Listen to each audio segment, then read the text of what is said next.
ہمارا جو اگلا عنوان ہے وہ ہے مذکر کے مؤنث ہم نے لکھنے ہیں۔ آپ جانتے ہیں کہ نر جو ہے اسم کو مذکر کہتے ہیں اور مادہ کو مؤنث کہتے ہیں، جیسے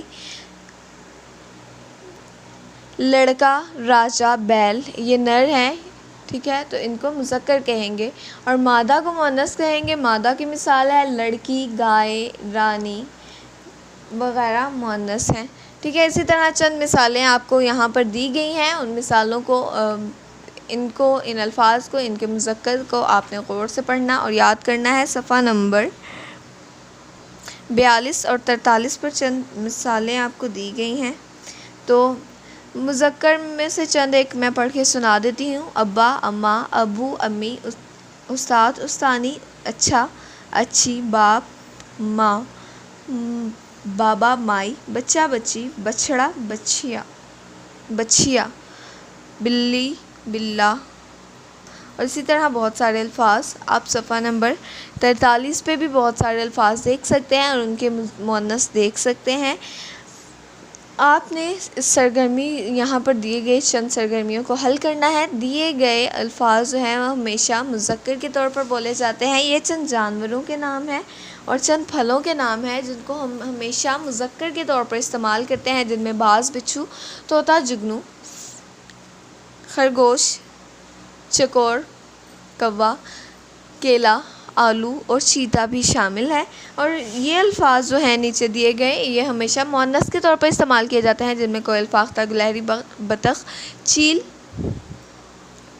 چھچھندر، مچھلی، مکھی، جوں، چھپکلی، بھیڑ اور مرغابی وغیرہ شامل ہیں۔ ان کو بے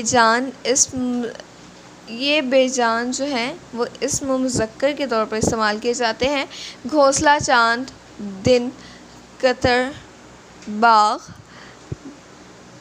ٹیلا، پودا اور پانی۔ یہاں پر چند الفاظ ہیں جن کو ہم ہمیشہ مؤنث کے طور پر استعمال کرتے ہیں۔ بے جان چیزوں کے نام ہیں: پینسل، دوات، صبح، کتاب، شام، زندگی، گرمی، سردی، مٹی، ہوا، بارش، آگ، صحت اور ندی وغیرہ شامل ہیں۔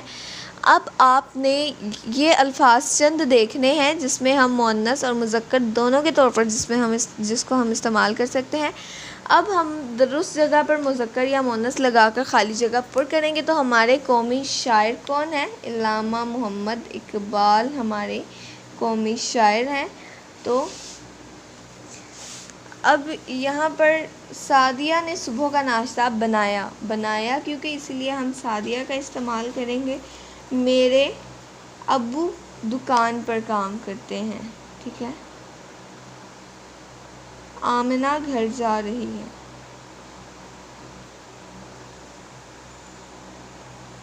تو اسی طرح ہم یہاں پر صرف ہم ایسے الفاظ لکھیں گے، ایسے اسم لکھیں گے جو صرف مذکر کے طور پر استعمال کیے جاتے ہیں، ایسے اسم جو ہم صرف مؤنث کے طور پر استعمال کرتے ہیں، اور ایسے پھل اور سبزیوں کے نام لکھنے ہیں جو تین مذکر پھلوں کے اور 3 مؤنث سبزیوں کے نام لکھنے ہیں ہم نے۔ تو سب سے پہلے ہمیں اسم دیے گئے ہیں جو اسم کے مذکر کے طور پر استعمال کیے جاتے ہیں، ان میں سے ہم چند الفاظ یہاں لکھ سکتے ہیں۔ سرگرمی نمبر 2 ہے ہمارے پاس 6 آپ نے ایسے اسم لکھنے ہیں جو مذکر کے طور پر صرف بولے جاتے ہیں، ان کو ہم مؤنث کے طور پر استعمال نہیں کر سکتے، جیسے سورج، چاند، درخت، دہی، پھل، طوطا وغیرہ۔ یہ میں نے آپ کے لیے حل کیا ہوا ہے سوال۔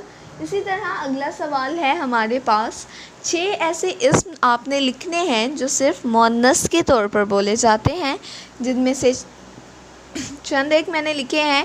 بجلی مؤنث کے طور پر استعمال ہوتی ہے، زمین ہماری مؤنث کے طور پر ہم کہتے ہیں اس کو، سبزیاں، اس کے بعد ناک، زبان، گیند، یہ چند الفاظ ہیں جو ہم مؤنث کے طور پر استعمال کرتے ہیں، ان کی مذکر نہیں ہوتی، ان تمام الفاظ کو مذکر میں ہم تبدیل نہیں کر سکتے۔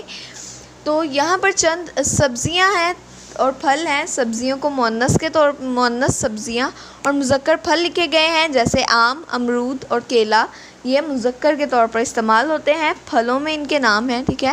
سبزیاں چند ایسی جن کو مؤنث کے نام سے استعمال کیا جاتا ہے: گوبھی، اروی، پالک۔ امید ہے کہ آپ کو مذکر، مؤنث اور الفاظ متضاد کی سمجھ آئی ہے۔ باقی کا ہم انشاءاللہ آپ کے اگلے لیکچر میں پڑھیں گے۔ اللہ حافظ۔